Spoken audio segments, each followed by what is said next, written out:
listener production.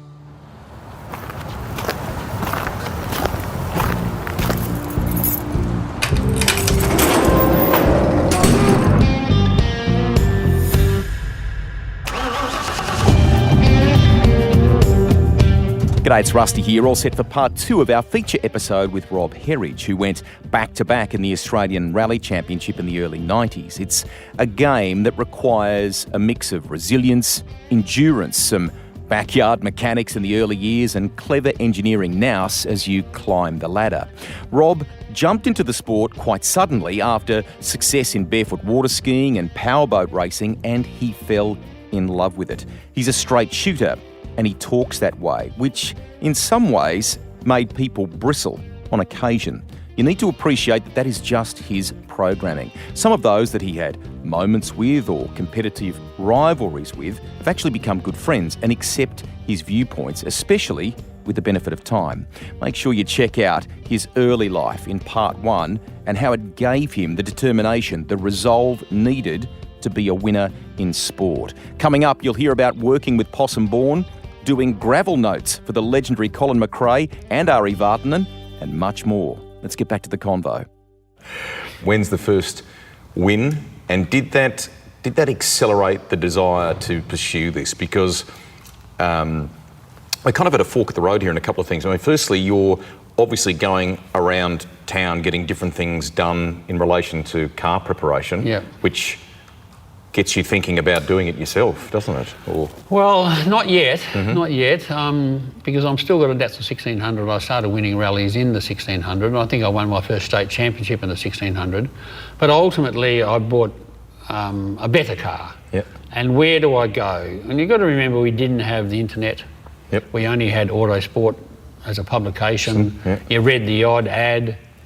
You couldn't find rally cars under MY 105, you didn't have nothing. And I lived in the country. I didn't live in Sydney, I didn't even live in Perth. I lived in Northam. The mail took forever to get there.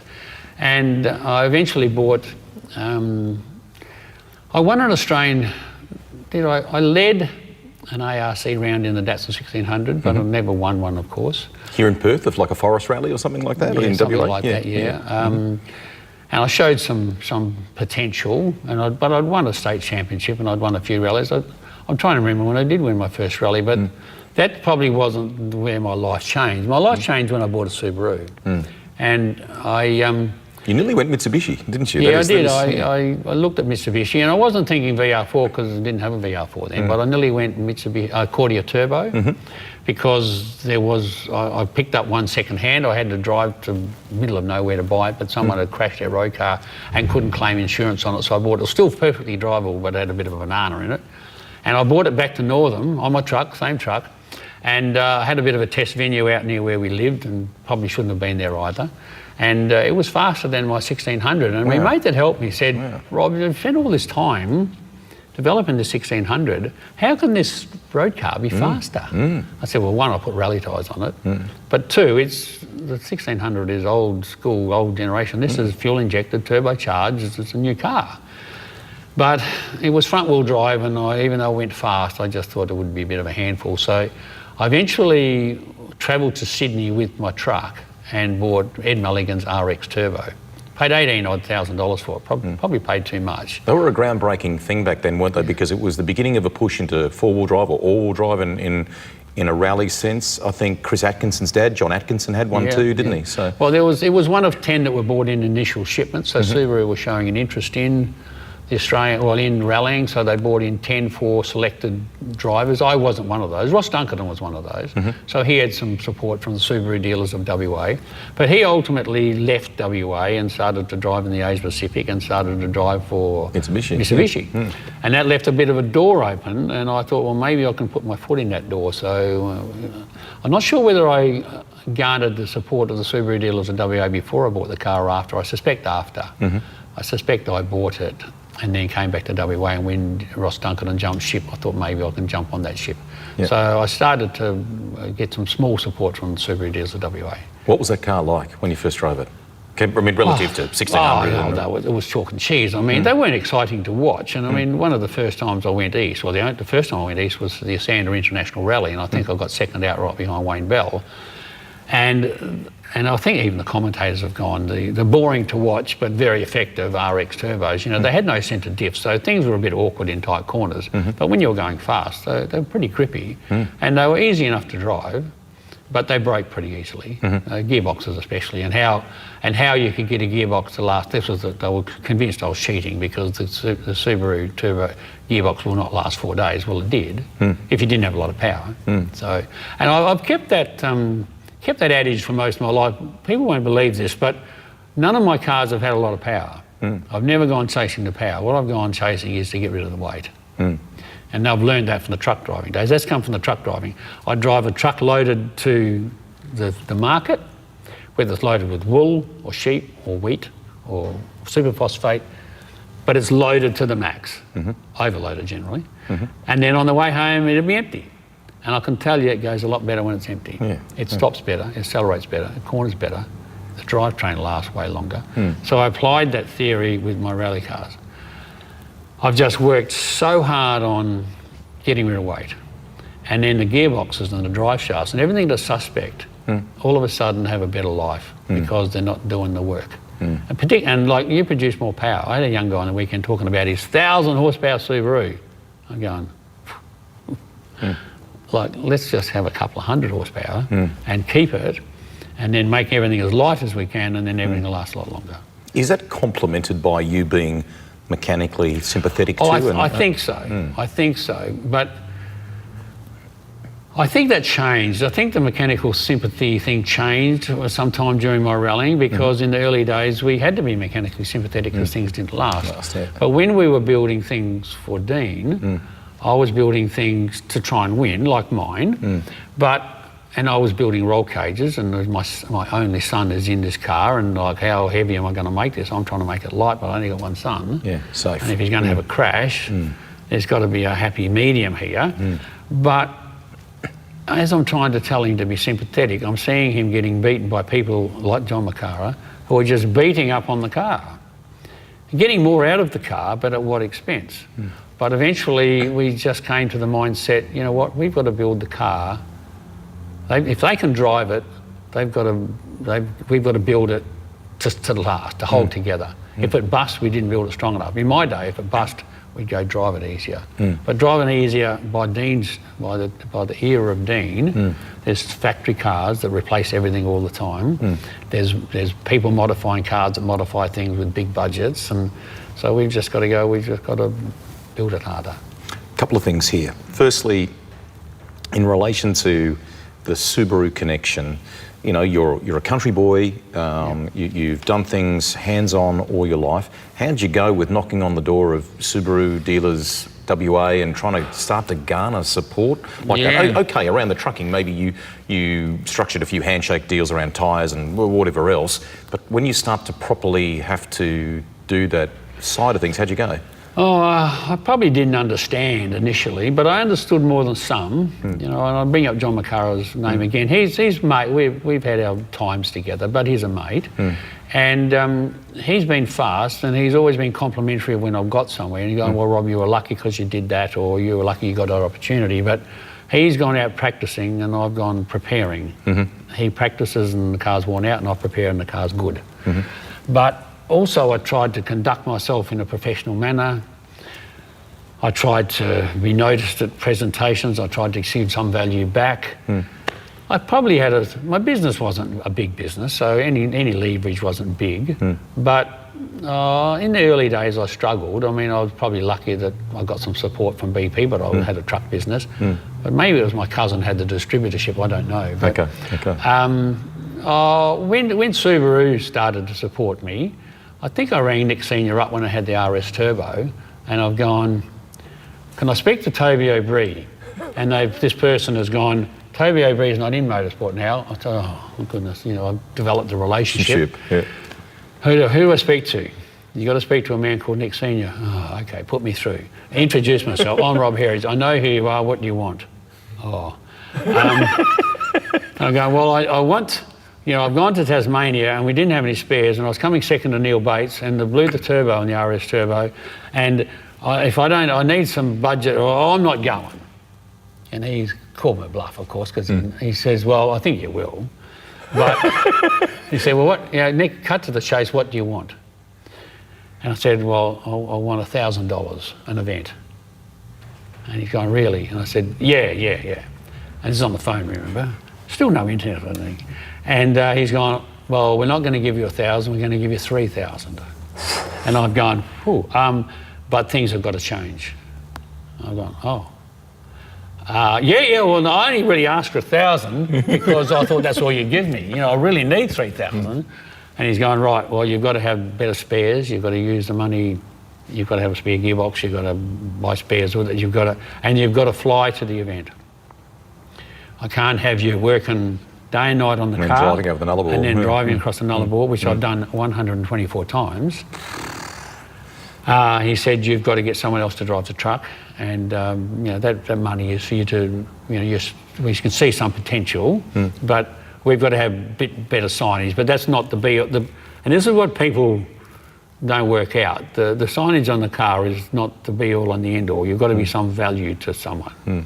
The signage is just an association, but you've got to, if they're going to associate themselves with someone, it's got to be put on a more professional front, And that doesn't just mean fancy clothes and things. That's kind of like you now need to get to the event properly, be rested, and new level of professionalism. Yeah, absolutely.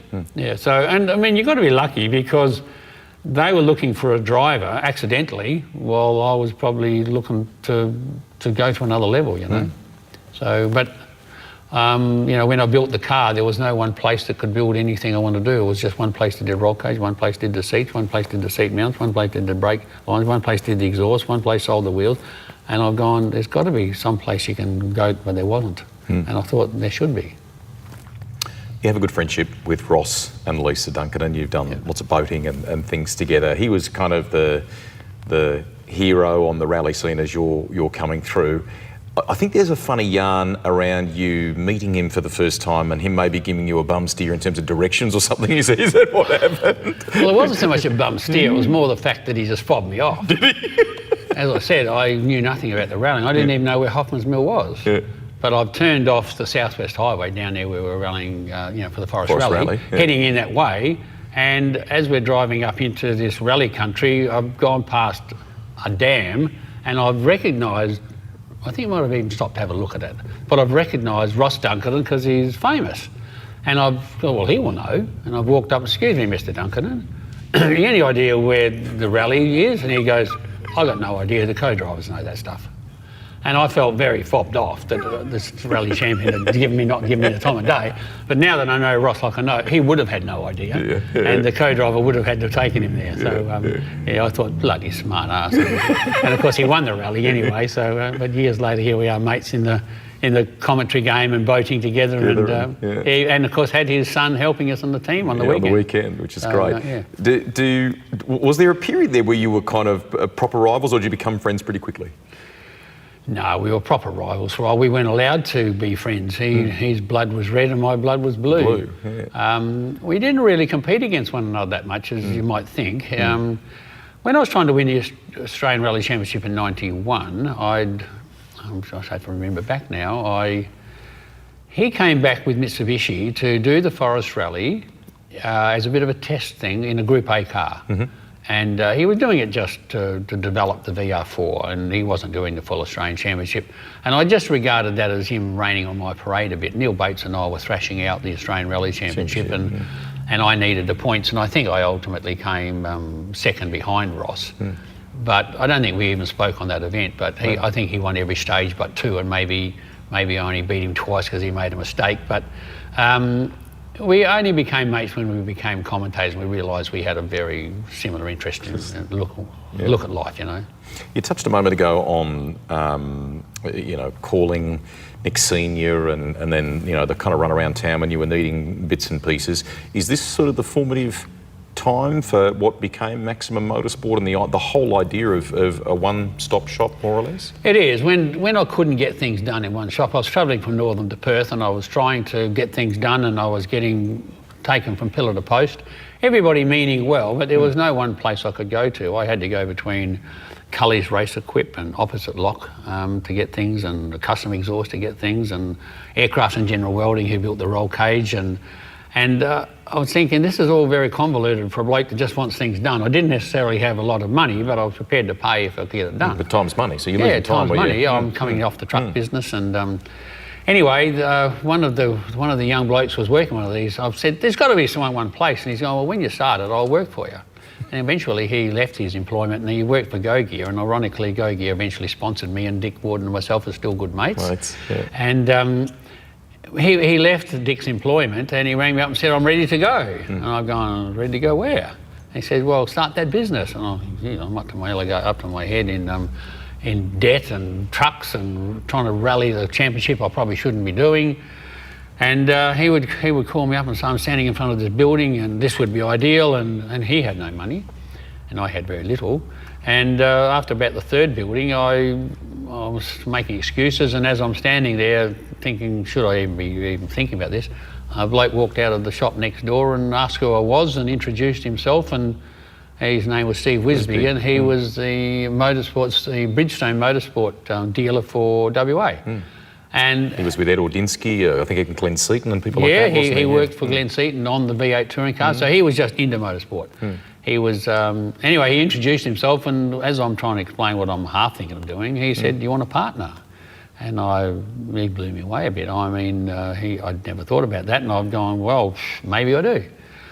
And he and his lady Kay travelled up to Northam to meet with myself and Dean's mother at the time, and we formed a partnership, you might say, and for $15,000 each, we decided to give it a go. Crazy. Yeah, and we spent most of that just trying to set the shop up, really, and get some stock. And some of this stock that me mate Marty McFly, or Martin McCallan, the manager, bought, that he insisted were hot items, I think I've still got. Of course. It is the beginning of what is largely a really tight association with Subaru that's gone for many years, from building rally cars to engineering things for them, and obviously your own rally program and so on. Wiz, I think, was a great tuner, wasn't he? So he really brought that to the business. Was it a bit of a yin and yang thing between you two? I think it was. I mean, he would. He was an orphan. He was adopted, and he knew he was adopted. He just wanted to be someone's mate, and he was a good mate. He was my good mate. But he just loved his motorsport, and the fact that I was involved and we could be involved. We travelled a lot of the world together with myself and Dean, and but he would probably have spent the money in 6 months, any money we had. But he had boundless energy at the time, and but lots of contacts and the contacts. Some were good, some were bad, and he left a bit of a trail of destruction, behind him before I got involved in him. And I hope there was a yin and yang thing. And even when he bought the dyno, he's going, we need to have a dyno. I've gone, Steve, it's $160,000. Like, I don't think we should be buying a dyno. And he said, well, I'm buying it with some money my mum and dad have given me. And I said, well, if you buy it, we'll rent it. Every time we use it, we'll rent it. And ultimately, sadly, when he died, we paid back, his widow. They weren't married, but it wasn't the same lady. We're still friends with the original lady and the second lady, Denise. But we paid that back, and we paid back his share, because he was a generous partner, and why shouldn't we, He left us in 2011, sadly. How did that affect you? Oh no, it'll make me cry now. No, it was hard for us, and we had to reinvent our business, and we wondered if we had a business, and some of our friends wondered if we had a business. Because is it true you used to write in the calendar occasionally? Closing it in a month, or this was before. This was way before he died. This was after. In the first couple of years of business. We thought we would be a retail-based business, and we would sell seat suits and harnesses, but there was everyone else selling seat suits and harnesses, and it was a very competitive game. And I had some contacts, but we just thought maybe, and we started to do some contract work, but I think probably what saved the business was we got a contract with Kia. I'd already been to Korea twice on a speculation to sell some stuff, and I was touted around as the Australian Rally Champion, and did some demos, and Kia came to Australia to look at someone to build cars for them, to enter into Asia Pacific rallying, and because they made an appointment to make Maximum Motorsport look better and bigger, Dean, who was working as a settlement agent at the time, I said, Dean, can you take a day off, come to work and wear a uniform? So it looks like we've got Stuff. another staff. Little did they know that Dean wouldn't know one end of a spanner or a nut and bolt from another. And so we eventually sold them the deal, and we built 6 cars for them, and I think basically it just took off from there. Amazing. But it wasn't all Subaru initially. I mean, our heart has been with Subaru. And, you know, as I said, and I probably shouldn't have said this, and I was probably told I shouldn't have said this, we were building Kias for money, but we rally Subarus with our heart, you know, and that's been that way. And but Possenborn did the same thing, and he had the contracts with them, and, you know, we were upstarts, really. But Rally Australia helped us. You know, the World Rally Championship event was in Perth, and that's where we were, and that's probably why Kia came to Perth. Because you know, the location, the proximity to Korea, and but you know, we were offered a couple of deals to go to Subaru for Dean in the early days, and we didn't go automatically. We went to England at one point for him to test with Renault for the 2-litre championship. You ran a Hyundai in the early days too. Yeah, ran a Hyundai because at one point, and this is how Cody Crocker ended up with a drive, because we knocked it back basically. They needed money or wanted money. And then Hyundai were going to pay us money, and at that point we needed the money. Probably weren't clever enough to realise if Dean had done a good job like Cody Crocker did, that they might have not worried about the money after a couple of rallies. But we were just looking at the money that they required to offset the program. So, you know, Cody did a good job, and ultimately on about the 3rd attempt of Possenborn and Nick Senior and Subaru to do something with Dean, finally we got together, and they did say later, if you had knocked that deal back, that was going to be the last deal you might have got. Is that right? Yeah. The great thing is, Wiz very sadly left us. Dean, I think, was already a part of it by that stage. He's taken on quite a significant role, you know, perhaps on the admin and business side.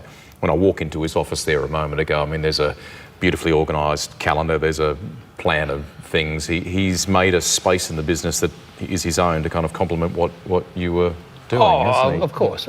I mean, my ex-wife, Dean's mother, once told me I was a hard worker, but I wasn't a good businessman. And as much as that was a bit of an affront for me and a bit cheeky, she's probably right.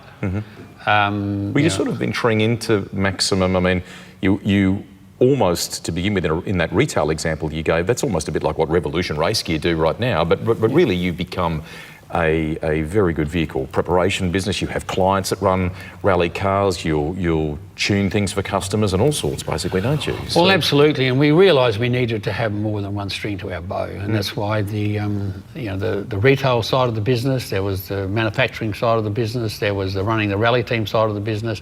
Not one of them would stand up by themselves. Okay. And even the young guys who were helping us run the team on the weekend, they're quizzing me to go, how does all this work? How much do you get to charge these people, and who do you charge? And I've gone, it's a bit of a moving target, and even if I knew what the numbers were, I probably wouldn't tell you. But we had to create, and we didn't do this on purpose, but by trying to win rallies and winning rallies, people want to be associated with you. It's like when the Eagles are winning football, they got way more members than when they're getting their bums kicked. And so we just had a different mindset. I tried to win rallies, and my partner Steve would try and help me. And then luckily, Dean was as capable as me, probably more capable on the tarmac than me. And we were able to attract people that wanted us to build the cars or campaign the cars. But it's their game of golf. They come to the rally just to, Andy Van Canter's a classic example. He's been rallying for 50 years and he's a good mate, but we just help make his rallying fun, and he just wants to hang around, just wants to pull up at the Maximum tent and get to the car. It's his game of golf. It's an experience, it's the people, it's the, you know... It's the everything. The I was looking there on the weekend at the ARC, and we got 2 trucks there. At one point, we shouldn't have had 1 truck, and now we've got 2 trucks and 3 vans, and we got bigger than Ben-Hur.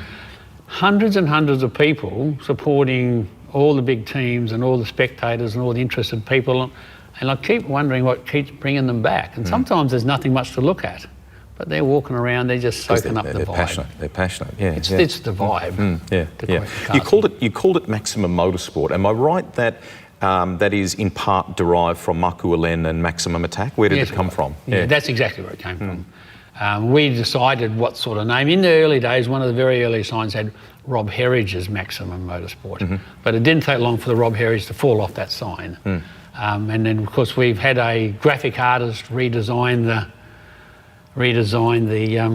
the logo, and at different points we've realised, you know, the value of marketing, and you know, we'll make it sort of a certain sign or a T-shirt, and we've done it for ourselves, and people have picked up on that. And the same as the fabrication. One of the cars I built had drilled alloy plates because I was trying to cover up a pretty ugly floor. But the way I drilled it was a certain pattern and a certain size, it was cut exactly, and it was, and I still build them to this day. And people have seen that and gone, when you build my car, I want those. And I go, really? That was kind of a yes from me, and it was. But that's a signature thing, and people go, I want one of those. One of those.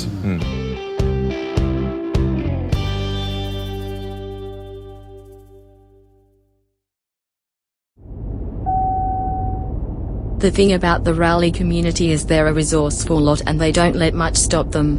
Rhiannon Gelsomino is lucky to be alive and she loves the sport more than ever. So I got to the end of 2009 and I thought, you know, if I've survived this crash and I still love this and I'm passionate about it, this has to be what, you know, I do it for the rest of my life. And so I quit teaching full-time at the end of 2009 and decided to just do rally full-time from 2010 onwards. And that included, like, I started a Brennan Reeves supporters club, which Brendo and I had hundreds of, like even Jim Richards. Check out Ree's inspiring episode in the Rusty's Garage library, including memories of the late Ken Block and what it's like to work with Travis Pastrana. Now back to Rob Herridge.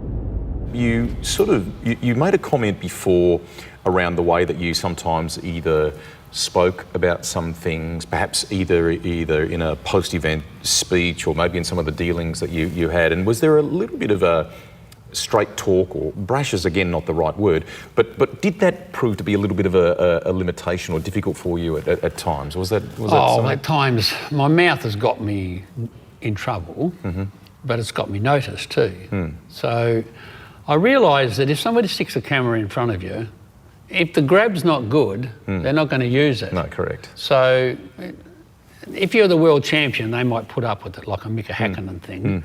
But come back below that, they're going to use the most interesting grab. It's got to be slightly controversial. I didn't set out to be controversial, but I told a few jokes at presentations because I would have so much. I'd see so many people thanking their mum and dad for having them, thanking the bloke at the local garage for putting the air in the tyres, and I'd go, geez, Christ, this is all a bit boring. But I also learned that you're funnier if you're last. Yes. So to speak last, you've got to win the rally though. And if you speak last, nobody's got any comeback on you. So there was this impetus that if I can win the rally, I can speak last and I've got the floor. Yeah. So I tried to work with that.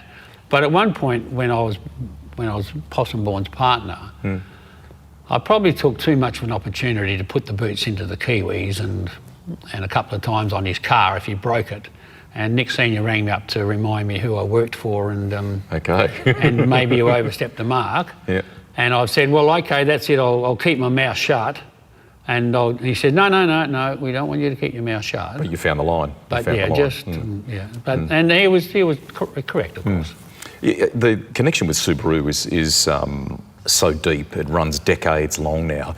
Is there a story around perhaps getting a legacy for the first time, and they brought a handful of them into the country, and they were trying to figure out who was going to get them, and you were a bit borderline maybe about getting one? Is that right? Well, I don't know whether I was borderline in getting one, but I was trying to think that maybe I got a special deal.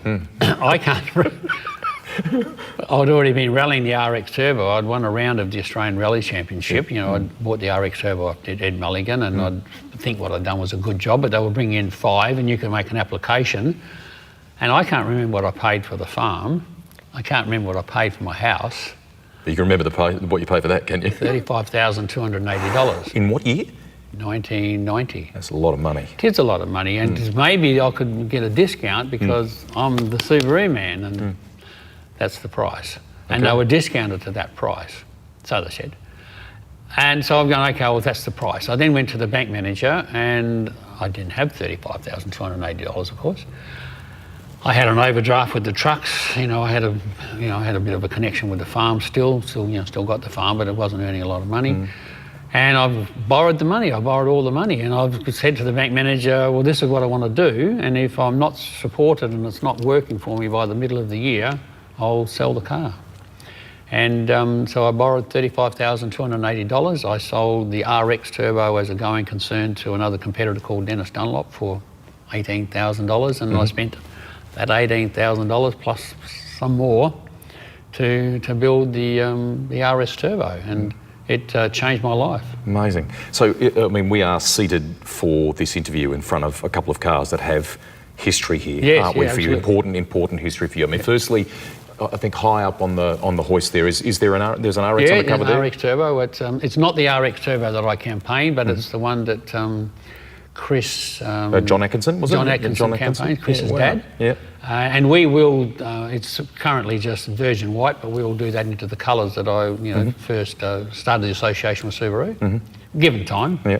Something to do when I'm retired, being just over 70 years of age. I'm going to have plenty of time now, apparently. Yeah, to do it. Well, we'll talk about retirement soon. The Legacy is an iconic car. It's as it sits behind us here, it's in the Asander Rally of Canberra colours. We're talking in the period where you win back-to-back Australian Championships. We're talking about you being a part of the fold with Possum Bourne there as well. So firstly, can we come to the 91 Championship? Yep. Because a lot played out in that championship. It could have potentially been Neil's first. It took almost a year, I think, for it to get confirmed that you were the title holder. Just tell us about it. It took 13 months. I was the 92 champion before I was a 91 champion. Crazy. Well, we were both... we were pawns in the big game, of course. The big game was the Australian Rally Championship, and Subaru were starting to get involved. I didn't know that Subaru were planning, a team Subaru with Possum running a pro drive car. Yep. But of course, Toyota were starting to get involved, and they'd picked a young guy called Neil Bates, who, he was, as Ross Duncan reminds me, it was my fault, Rob, because you didn't read the script. And I've gone, is there a script? And he said the script was that Neil Bates and Toyota won the Australian Rally Championship, and you come along and you're mucking it up, And that's his take on it, of course. That's Ross's take. Yeah. But it went down to the last rally in Queensland, and the last stage, I'd already had a bit of a crash. I should have actually won the championship by the Coffs Harbour rally. And I think this is where maybe David Eadie made a bit of a mistake. He was running second and he crashed on the last day and allowed Neil, I won the rally, but it allowed Neil Bates to come second. He didn't crash on purpose, of course. Of course. And, but that meant the championship went to Queensland. And up we went, and I'm flying in, remember, I've got some support now. And someone's brought my truck over, and I'm doing the best I can, and I have a bit of a crash, and I hit a big bank with the back corner. And we spend a bit of late time, in those days we had late time, and to try and fix, I think we ratted Nick Senior's car in the middle of the bush to try and get parts, and 180 kilometres away. And then I continue, but there's always this noise in the front, and we couldn't find it. And we found it on the last stage of the night, where the ball joint broke in half and the left front wheel just took off by itself. And I had 16 kilometres on a very tortuous track to get it to the end control, which I did. But a control official thought he was doing me a favour, and he said, it sounds like you've got a broken exhaust, park it over there until you're ready to go, and then I'll give you a new out time. And so I parked it over there, and I put everything back together as best I could. And then when it was time to leave, he says, okay, well, now you leave. And I made it into the end of the night service with I was on time. I didn't need any allowance. But what the control official didn't realise, and I didn't realise, him trying to do me a favour really sunk us, because it's the fact that he wasn't doing me a favour by holding me in control. It's if you've got a broken exhaust, which I didn't have, you must be holding control. And that time will be allocated against your late time. So that 18 or 19 minutes, in conjunction with the late time I'd already used during the day, went to 31 minutes. And that's exclusion. But I wasn't excluded because it was the last control of the day, and there was only going to be a 2-hour penalty or something. So we argued the case. By the time the rally finished, we were arguing over what had happened in the control. And then we finally convinced everybody there was no, whatever it was. So they awarded me the championship. The next day or so, they'd awarded it back to Toyota, and that's where the argument started. And so it took, with the AMSAC appeal and the appeal courts and barristers and flying to Melbourne, and it was heavy, wasn't it? I mean, like, you got some heavy lawyers and all sorts of things absolutely. involved. Was there a point where you thought you might bugger it? I'm not going to worry about this? Yeah, absolutely, because I didn't start driving for Subaru, and I'm still, trying to run a truck business in Northam, and my mum is a competitive person, remember, of course, and I said to my mum, sometimes, Mum, when you pick a fight, you've got to fight. And I don't want to be on my deathbed thinking, I let that go. Gotcha. I didn't fight for that. So I was thinking $3,000, $4,000, $5,000, $10,000, and at one point I said to Nick Senior, if you guys don't give me a hand, I don't think I'll bother with this. And he quite correctly said, well, I think you will. It's pretty good. He was great like that, Nick, wasn't he? Yeah, it's pretty good at working me out. Mm. And I think they eventually slipped me a couple of grand to help me out. And I was so relieved to win at 3 o'clock in the morning in Melbourne, when there was 3 Queen's councillors, and it looked for all the world the whole time like I was going to lose, that at the end they made the judgment and they said, when you've got a case and you have so many agreed facts, and I don't know what that's called now, but one of the facts is it was this rally, it was this date, I was car 4, Neil was car 2, all these facts. Yeah. And one of those, indisputable facts, is that what you're trying to say? Yeah, I think so. And they're agreed facts. We don't need to argue about that anymore. We're arguing about something else. And one of those facts was that I didn't have a broken exhaust. And we just had glossed over all that and got caught up in all other rubbish. Excuse me. And eventually the Queen's councillors just said, well, one of these agreed facts is the fact that you didn't have a broken exhaust, therefore the penalty was erroneously applied, therefore there's no penalty. Wow. And that was that. And do you want to apply for costs? And I've gone, no, I'm just so elated to have won. And I'd paid the lawyer some money by then. And on the lift downstairs in the quiet lift music, Neil said, thanks very much for not applying for costs, but if it had been the other way around, I wasn't going to either. And I said, thanks, Neil. Great. And we've been mates ever since. We were just both. I'm sure there was probably a tense time, So, absolutely. They were on one side of the table and I was on the other side of the table and lawyer. And did you get the trophy? What happened in the end of the trophy? No, never got the trophy. Neil insists he never got the trophy. Did they commission a replica or something? I can't remember. There was something. For my 50th party, one of the surprises that my wife Debbie and my son Dean and the family commissioned was to actually get the trophy made. So that was a bit of a surprise, Nice. In that sense then, I mean, you win 92 before 91 is even decided, so you go back to back. Did it ultimately make the 91 title one that you savour more because you did what you talked to your mum about and stand up for it, or was the 92 thing not tarnished by what happened in 91 and therefore it is the one that stands more in your mind? No, I don't know. I don't know. When people ask what your favourite rallies are, and as I say to Dean, and Dean says the same thing, the favourite rallies are the ones you win. Yes. Because I look back at Coffs Harbour because I won at Coffs Harbour. I look back at the Forest Rally because I won that rally. I never won Queensland. Want to go rallying in Queensland? Not so much. But if I could have won in Queensland, that would be one of my favourite rallies. But no, I don't think I have. The 91 Championship was won as a privateer, and I scrapped and I fought and I built and I bled and I cried and I did everything to win it.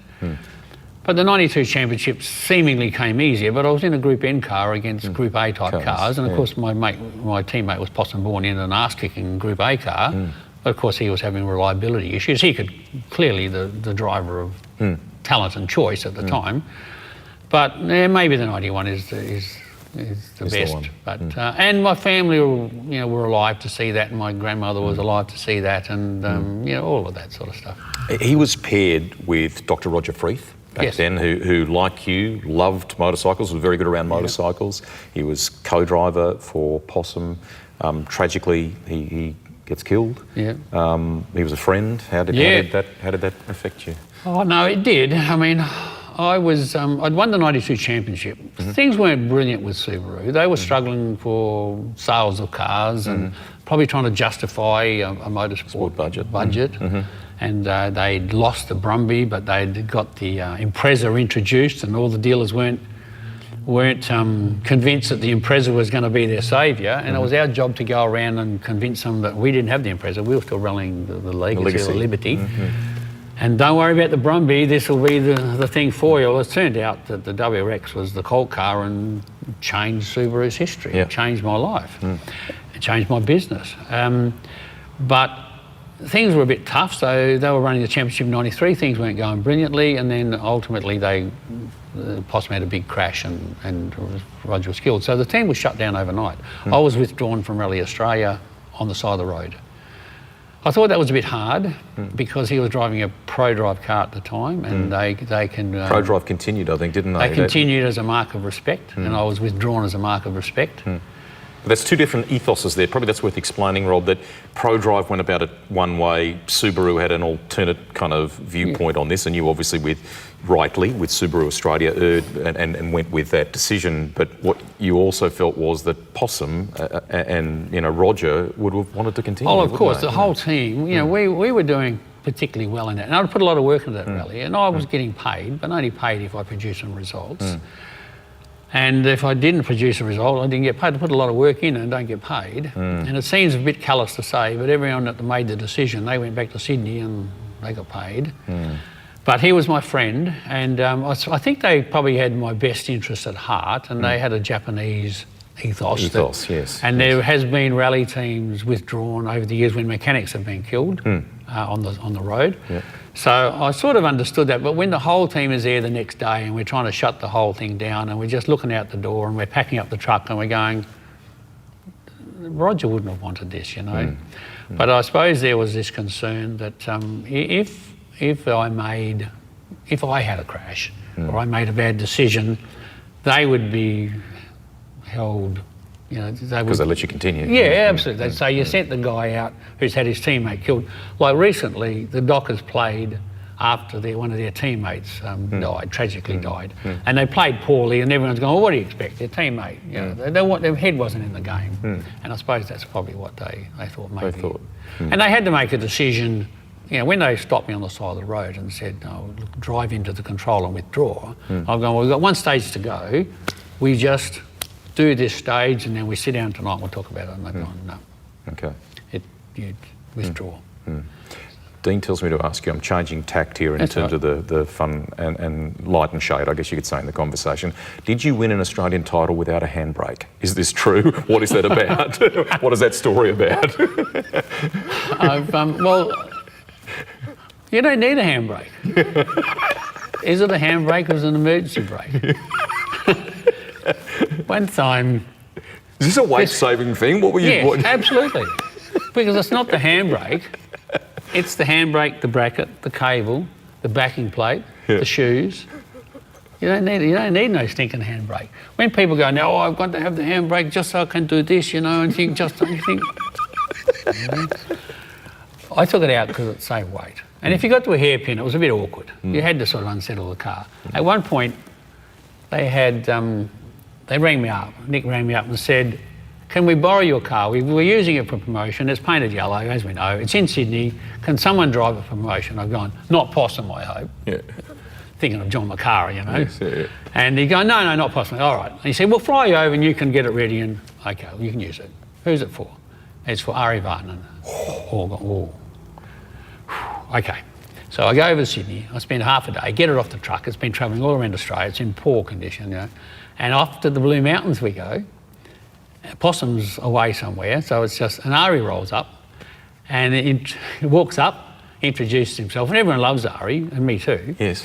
And he says, so this is the car. And we go, yeah. He says, okay. And he hops in, he says, seat is not quite right. Can we move the seat? I said, no, it's no adjustment my seat because it's the same Welded in. Yeah. A steering wheel, no, that's how it is. That's how it is. And then he goes, the brakes, sorry, that's it. So then he says, we need someone to drive, they're doing a bit of a promo on the side of the Blue Mountains. And someone's got to hold the box. And then he finds out that I own the car. And he says, well, you own the car, you can come with me and hold the box, the big box with the button. And he says, and off we go. And as he's going, he says, the car seems down on power. I said, that's the way it is. Yes. Sorry, that's okay. And he says, gearbox ratios seem very wide. And I said, That's how it is. That's how it is. And then he says, and of course he's flying along 100 miles an hour, and I've just got to make sure that button's on because it's inclined to go off apparently. And eventually he goes for the handbrake, and he goes, "There's no handbrake." And I said, "That's the way it is." And he said, "How'd you get around the corner?" I said, "I just..." Eventually finds out I'm the driver. Of course he's driving along, and he says, you are a driver. I thought you were a mechanic." I said, "No, I am the driver. I'm Australian rally champion." And he says, "Really? What class?" I said, "Hard ride." "Really?" I go, "Yes." And then I said, "How you turn on the hairpin?" I said, "You just go like this and like this." He says, "Like this." And I went, "Not here." Because the drop down the mountain like this, and he said, "Yes, that works okay." But he was a good guy. Was he? And he only went fast in front of the cameras, and I learned a couple of things. Because he didn't have a lot of power, and he's coming up and going up the steep hill, and he's revving it out in second. He changed to third, and I'm thinking, I wouldn't be changing to third here because there's another corner coming up. But he didn't worry. He just held the foot flat and just modulated the brake and just was out this angle, and I'm thinking, that was a pretty good effort. Amazing. And he only went fast in front of the cameras. The rest of the time we were just talking, and so he was a good guy. And we became mates. And have you? Yeah. Oh, well, he probably doesn't remember that. But Yeah. I know what you mean. Yeah. The car behind us has been put back to the same colour scheme, basically, but it has had some Japanese influence in it, hasn't it? Yes, I think when that scheme was first devised... For people listening on the podcast, by the way, we're talking about the Legacy, we're talking about the 92 car, so please continue. Yeah, and it's got reflective sign work. And I didn't realise that until I was actually sitting in it. I didn't realise even when I was sitting in it. It was only when people coming up to me at the first service at night time in the Alpine Rally, which I happened to win with Subaru, saying how amazing the car looked. And I'm going, yeah, it looks pretty good. But I didn't realise it was reflective. Yeah. It was only when I was walking back to it and other people had the lights on, I'm going, wow, how exciting is that? So when it was touted a couple of years ago, just before COVID, they were going to run a national televised rally sprint in the Flinders Ranges, and they were going to try and get all the Australian champions to either come with the cars they had or close in the era. That era. And the whole thing was gathering a great deal of pace. Subaru got very excited and said, right, why don't we put the car back as it was? So they flew Yoda out from Japan with the original drawings and stickers, and off he went. Excellent. So, yeah. The finished product is beautiful.